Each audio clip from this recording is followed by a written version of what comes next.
We need to be more involved in our children's education. A report released earlier this week indicated that young children, are experiencing stress and anxiety in schools more than we knew. And all the more reason, when you have an opportunity to go meet the teacher, that you take that opportunity. So we're going to help you make the most out of that 15-minute window you have. And I hope you plan to use it with Ruth Rumack, Director of Education with Ruth Rumack's Learning Space, getting ready to meet the teacher and prepare for that. It is important. It's very important to prepare. Be prepared. Read the report card, or in this case, the progress report that is going to be coming out shortly. And so that you have questions. If you have any questions that you want to write down, make sure that you collect all that information and be prepared to speak intelligently about what your concerns are. So, and you should also study and be prepared. You said read the report, but also you should sort of record some of the concerns and questions you have before time, not hoping you'll remember them. I think it's really important to actually write things down, because in the heat of the moment, you only have a few minutes. There's a lot to discuss. You want to really zero in on those particular things that are of most concern to you at the time. And we have to remember, too, that education is a team effort. Yes. It's not just the teacher. It's the teacher, it's the student, and the parent. Parent, teacher, student, any outside agencies that are helping in that situation too. Team approach is really important. So you want to make sure you're collaborative and you come to the teacher with some ideas and also some insight about your child, because that teacher may not see what you're seeing at home and you may not be seeing what they're seeing at school.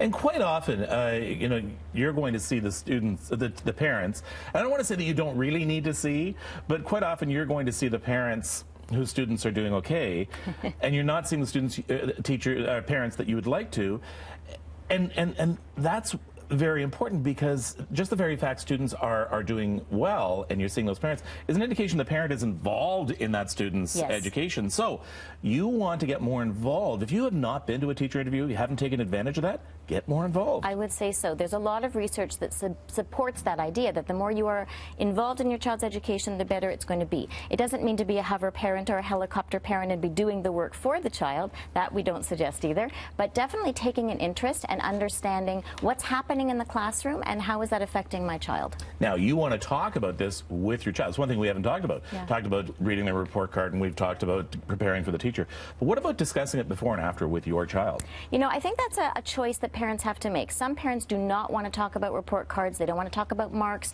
They don't want to influence their child in a negative way if they're not doing well in a particular area. But I do think that a child needs to know where are my strengths? Where do I really shine? And what do I feel really great and comfortable with? And what are the areas that I'm not there yet? And that phrase, not there yet, is really important, because it really opens up the conversation and it allows a child to sort of step into what the potential could be, as opposed to looking at it negatively as a failure, or I'm not doing well, or I can't do this, or I'll never be able to do this. We want to talk about growth mindset, and that's all about being open to the possibilities of the future. And one of the things that happens, too, is once your child graduates into high school, it's almost like going to meet the teacher falls off the radar. And I know I'm guilty of that myself. I had 4 kids go through the high school system. Not once did I go in to meet the teacher. Not once. Goodness gracious. I know, goodness gracious. Oh, watch your language, but... So... Yeah, I mean, and that's terrible. Is we need, I mean, if ever we need to be involved with our kids' education, it is high school. You know, at grade 9, your child is 13, 14 years old, and they still need your guidance. They still need you to be aware of what's going on, because when you remove yourself from it completely, I think there's a big disconnect that occurs, and then it affects that parent-child relationship as well. And you don't want to be surprised come June when they haven't passed a course. Exactly. Or they call you in June and said, you know, all the assignments I assigned back in January, still not done. Yeah, that's right. Okay. Ruth Rumack, Director of Education, Ruth Rumack's Learning Space, ruthrumack.com. Thank you for being here. My pleasure. All right. It is 6:25. Here's Mel.